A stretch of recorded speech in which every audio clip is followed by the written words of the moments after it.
Már csak 2 aláírás, és kész vagyunk. Észrevetted, hogy bármi történik, a bíró azonnal értesül róla? Világos, hogy valaki folyamatosan tájékoztatja. Nem. Amikor történik valami, megjelenik egy szociális munkás. Azt akarod mondani, hogy valaki a környezetedből nem akarja, hogy örökbe fogadd a gyerekeket?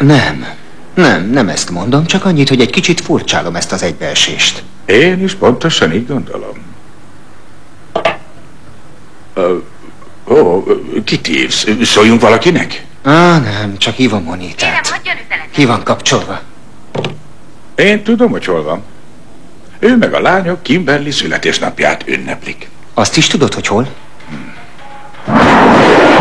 Ide csak nők léphetnek be, Martin. Hát nem fognak beengedni, nem mehetünk. Beszélnem kell Monitával. De majd holnap beszélsz vele az irodában. Nem. Egy nap túl sok azok után, hogy elszúrtam mindent. Lássuk csak inkább, hadd gondolkozom, hogy tudnék bejutni. Mi jár a fejedben? Az új fiú sokat késik. Ha megjön, azonnal engedd be. Marcelo Migueznek hívják. Azt mondta Marcelo Miguez? Gyere, Alfredo, gyere velem. Hello! Szia!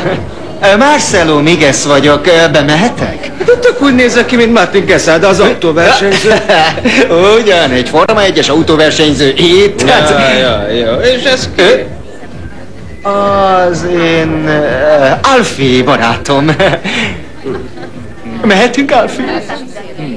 Oké, menjetek. Nem találom, Alfredo. Találd meg Monitát most. Most azonnal keresd meg. Marcelo. Mi? Nem. Akkor Martin Quesada, mi az, hogy nem pont úgy nézel ki? Marcelo, hál' Isten, hogy megjöttél, Marcelo, mert már nagyon késősben vagyunk, tessék, itt van, igyekezz kezdenünk kell. Nem. Mi az, hogy nem ez a ruhád, mi az, hogy nem siess, már szívem, na, húzzál bele!